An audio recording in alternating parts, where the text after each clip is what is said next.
필수 노동이라는 것은 우리 사회가 하루하루가 무탈하게 0이 되도록 정말 없어서는 안 될 필수적인 노동이라고. 왜 우리가 필수 노동에 관심을 가져야 되냐 이거죠. 그러니까 필수 노동이 이루어지지 않는 상황을 한 번만 상상해 보면은 사실 즉각적으로 우리가 인식할 수 있어요. 저희는 보이지 않는 필수 노동자들에 대한 사람들의 존중과 인식을 높이는 것을 궁극적인 목표로 삼고 있습니다. 이를 통해 모두가 공존하는 더 나은 사회를 만드는 데 기여하고자 합니다. 필수 노동자는 사회적으로 없어서는 안 될 중요한 역할을 맡고 있음에도 그들은 열악한 근로 조건과 저임금 상황 속에서 일하며 제대로 조명받지 못하는 상황입니다. 그들은 마치 그림자처럼 보이지 않는 곳에서 우리의 삶을 지탱하지만 그들의 존재와 가치는 충분히 인식되지 못하는 현실입니다. 인비저빌리티 프로젝트는 보이지 않는 필수 노동자들의 이야기를 사진과 영상으로 기록하여 그들의 노고와 어려움을 사회에 알리고자 합니다.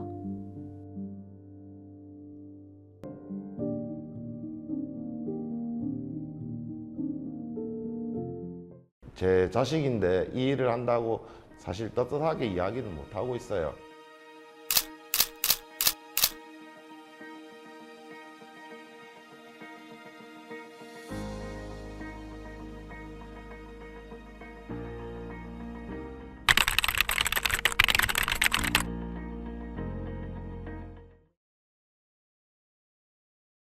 제가 실질적으로 사고 아닌 사고를 당했는데, 요번에 뭐 양산 지역 내에서 발판에서 떨어져서 이렇게 사고를 당했지만, 저도 비슷한 경우는 떨어져서 타박상이나 골절상을 입은 적이 한번 있습니다. 그런데 업무적으로 저희들이 구역이 넓기 때문에 차에 매달려서 일을 하게 되는 거는 근로기준법 위반인데, 저희들은 그래도 업무를 빨리 해야 하다 보니까 좀 그렇게 일을 하다 보면 다치는 경우가 있습니다. 저도 처음에 이 일을 하기 전에 예전 어른들이 생각하는 것은 좀 못 배우고 없는 사람이 이런 일을 한다는 사회적 인식이 좀 있었던 건 생각이 들어요. 제 자식인데 이 일을 한다고 사실 떳떳하게 이야기는 못하고 있어요. 왜냐면은 저도 이렇게 쉽게 남들인데 보여줄 수 있는 상황이 아니다 보니까 이 직업이라는 게 남인데 떳떳하게 좀 이야기를 못하는 게 좀 안타깝습니다. 아무래도 남들이 하기 싫어하는 일을 저희들이 하고 있으니까 좀 보는 눈빛이 저 사람들 때문에 좀 환경이 깨끗해진다는 이런 시선으로 좀 바라봐 줬으면 좋겠어요.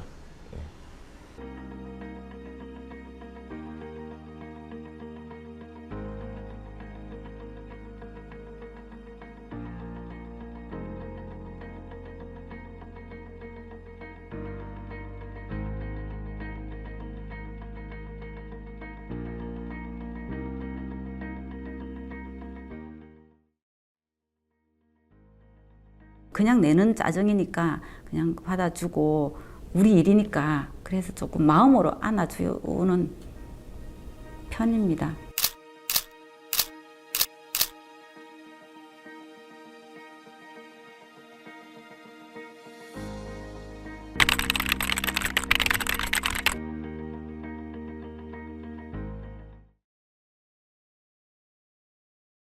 이용자 B는 52세까지 건강하게 계시다가 수술을 하면서 그 부작용으로 그러니까 장애인 된 지가 얼마 안 됐죠. 이러다 보니까 그 원망 불만이 많아요. 그 찡그린 얼굴, 하소연, 넋두리 막 이런 거를 들어줘야 되는데 듣고 있다 보면은 같이 우울 모드가 되는 거예요. 특히 흐린 날이나 비 오는 날, 날이 굳은 날은 그게 노동보다 정신적으로 되게 힘든 거예요. 그래서 그게 우리 이용자 B에 대해서 제가 좀 힘든다, 그렇게 느끼고 있습니다. 이용자의 가정에서 제 가족들의 그 호칭이 아줌마, 이모, 도우미 아줌마 이렇게 많이 불리는데 그 호칭에서 일단은 좀 기분이 좀 살짝 나쁠 때가 많죠. 근데 이런 돌봄센터가 진짜 많이 필요해요. 그 일할 때 힘들 때 이런 거를 여기서 많이 또 얘기할 수 있고 해서 돌봄센터를 많이 권장을 하고요. 요양보호사 광고가 요양 아줌마 아니다, 그 요양보호사라고 할 때 그런 광고가 진짜 되게 와닿더라고요. 그래서 그거를 그 병원에서 같이 이렇게 이제 그 광고를 봤는데 되게 효과적인 거예요. 진짜 아줌마 소리 안 하더라고요. 예. 그럴 때 참 이게 광고가 참 효과가 있구나 막 그러면서 제일 먼저는 이용자 가족이 우선으로 좀 바꿔줘야 되고 그 호칭과 우리들이 당신들을 돕고 괜찮은 일을 하고 있다는 걸 좀 알아줬으면 좋겠고, 그래서 이제 그런 가족을 비롯 공익 광고 그런 것들을 홍보대사를 좀 많이 해서 조금 홍보가 필요할 것 같다 생각합니다.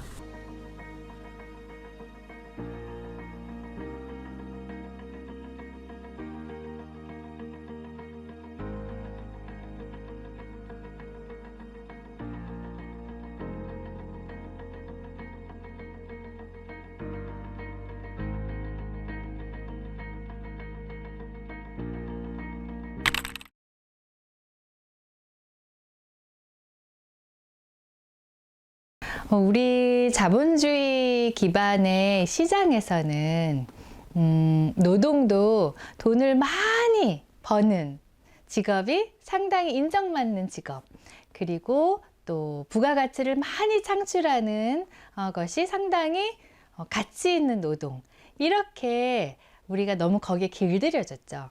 그리고 그걸 또 선망하고 아무 비판의식 없이 부가가치를 많이 창출하지 않는 노동인 경우가 되게 많아요. 이게 대면 서비스인 경우도 이 영역에 해당이 되는데요. 근데 이런 노동들은 상당히 친밀감을 바탕으로 노동 집약적이고 시간이 많이 들게 되고, 그러면서도 뭔가 주식시장에서 돈을 많이 버는 것처럼 한 번에 이렇게 부가가치를 막 창출하는 그런 직종이 아닌 거죠. 그런데 우리 사회는 이런 어떤 돈을 많이 벌거나 부가가치를 많이 창출해내는 그런 일에만 너무 과도하게 인정을 해온 것에 비판의식 없이 길들여졌다는 생각이 들어요. 사실 이거의 어떤 근본적인 역사까지 이제 한번 우리가 환기를 해본다면은 정말 필수적인 노동 중에 아예 가치가 매겨지지 않았던 노동이 집안에서 이루어졌던 가사노동이라든가 돌봄노동, 이런 노동들이 있거든요. 오랫동안 여성들의 노동이 무급노동이기 때문에 가치가 없다라고 평가되어 온 역사가 되게 오래 있는데, 이것들이 이러한 우리의 길들여짐이 그냥 계속 이어진 것 같아요. 아무 비판의식 없이. 이런 노동이 이제 사회화돼서 가정 밖에서 이루어질 때도 똑같이 아무 비판의식 없이 여성이 하던 노동은 그냥 쉽게 하는 거 아니야? 어떤 여성이든 돌봄은 그냥 하는 거 아니야? 쉬운 노동 아니야? 이렇게 얘기가 되고, 또 청소노동도 이거는 뭐 누구나 쉽게 집에서 엄마나 할머니가 하던 건데 이거 청소노동도 쉬운 거 아니야? 이렇게 이제 논의가 이어지면서 제대로 평가가 이루어지지 않고 시장에서도 낮은 가격으로 이제 거래되면서 저평가되는 것이 계속 이어지게 된 것 같아요. 사실 그 노동의 가치가 이렇게까지 차이 날 만큼 하나의 노동은 그렇게 저평가되고 이런 노동은 그렇게까지 평가를 받아야 될까? 이것에 대해서 우리 사회가 다 같이 누가 이렇게 평가를 매기는 것인가? 이 게임의 룰은 누가 정하는 것인가? 이것에 대해서 비판적으로 계속 생각해 볼 필요가 있는 거죠. 다쳤을 때 산재 처리되는 거, 그거 말고는 저희는 느끼는 게 없어요.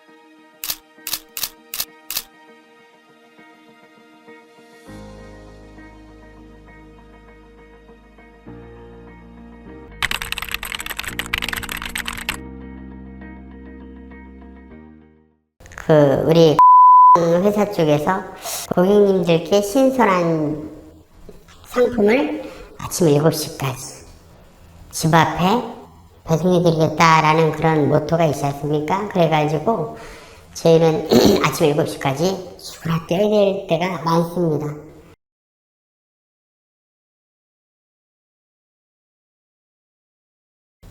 저희가 이제 상품을 배송하다 보면 신선 상품이라는 것이 있어요. 사람이다 보니까 배송을 하다 5배송을 했어요. 5배송. 그런데 이 신선 같은 경우는요, 5배송이 됐다. 그러면은 그거를 저희 수술에서 차감을 합니다. 무조건. 좀 안타까운 부분 같아요.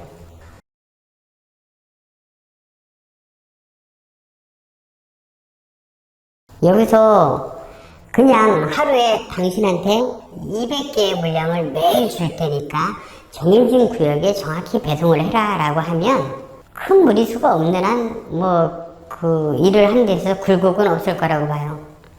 그런데 아시다시피 물량이 매일 달라요. 그리고 더 중요한 거는요, 물건을 받아서 스캔을 하고 차에다가 적재를 한 다음에 저희 라우트로 이동을 하지 않습니까? 그런데 홈캠프에서 그 큰 트럭으로 물건을 싣고 와요.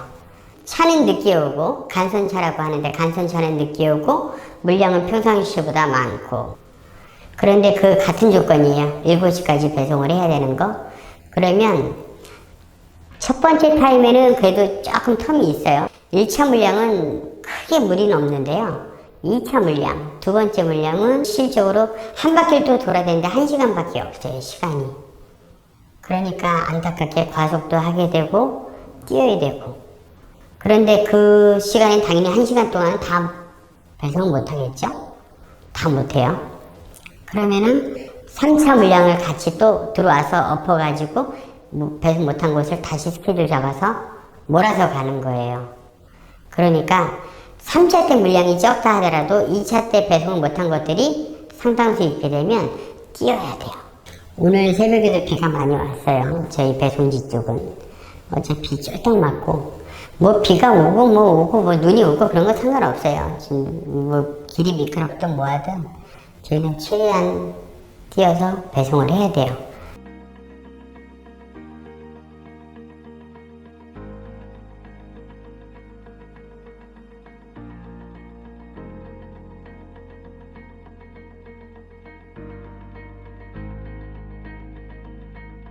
제가 생각하는 사회복지란 모든 사람이 행복하고 그리고 즐겁게 살아갈 수 있는 게 사회복지입니다.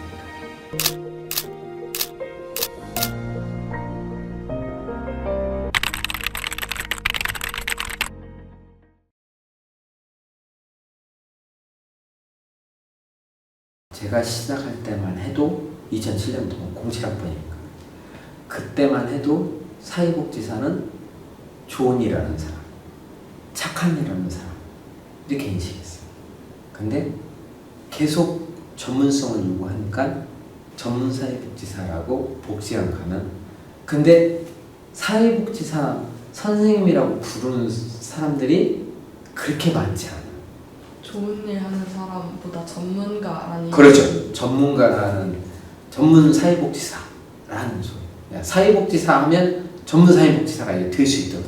그냥 사회복지사 하면 착한 일 하는 사람, 좋은 일 하는 사람, 이게 아니고 사회복지사 하면 전문가라고 인식이 바꿔지지 않는 거예요. 처음에 그게 잘못된 게 그냥 좋은 일 하는 사람이라고, 사회복지사는 좋은 일 하는 사람이야, 착한 일 하는 사람이야, 어려워서 도와주는 사람이야, 이렇게 홍보를 했고 인식을 그렇게 시켰어요. 그러니까 그게 된 거예요.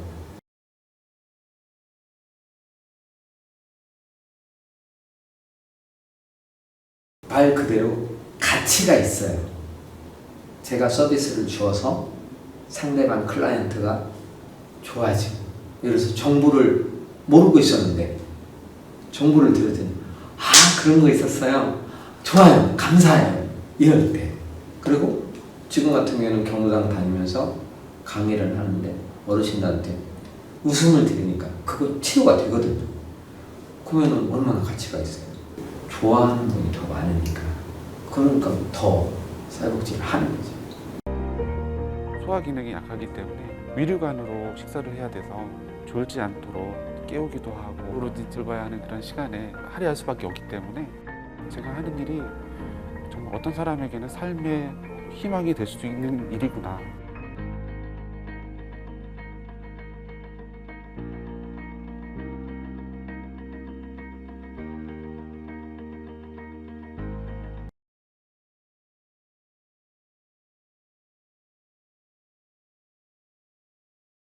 어려운 필수 노동을 하고 계시는 분들인데도 불구하고 이분들의 계약이 재계약될 때마다 다시 원점으로 되거나 아니면 여기에 어떤 숙련이 쌓이는 것에 대한 체계적인 임금 체계가 설계되지 않는 경우가 되게 많이 있어요. 그게 문제거든요. 우리가 많은 경우에 이 필수 노동 영역에 계시는 분들의 노동은 너무나 쉬운 노동이라든가 아니면 누구나 할 수 있는 노동이라고 평가를 되면서 이렇게 숙련이 향상되는 것에 따라서 임금 체계를 체계적으로 만들어 놓는 노력을 상당히 안 했어요. 안 했고 상당히 게을리했죠. 게을리하게 된 이유 중에 하나는 이분들의 고용관계가 정규직이면은 계속 계시면서 또 숙련이 쌓이고 체계적으로 향상될 수도 있을 텐데 또 단기로 항상 재계약이 되는 거예요. 그런 경우에는 이분들이 10년 차인데도 마치 새롭게 계약을 해서 신입인 것처럼 똑같이 대우를 받는 거죠. 이거는 사실은 형평성의 문제를 좀 더 넘어서서 이분들의 숙련을 체계적으로 우리가 평가하지 않는 그런 문제를 드러낸다고도 볼 수 있을 것 같아요. 우리가 이런 필수 노동에 대해서 그동안 너무 저평가되어 해왔기 때문에 숙련이 향상되는 것에 대한 어떤 과학적인 임금 체계에 대한 고민조차 게을리 해왔다는 거죠. 요양보호사, 장애인 활동지원사, 돌봄노동자 다 마찬가지. 보이지 않는 이들의 이름은 필수 노동자입니다.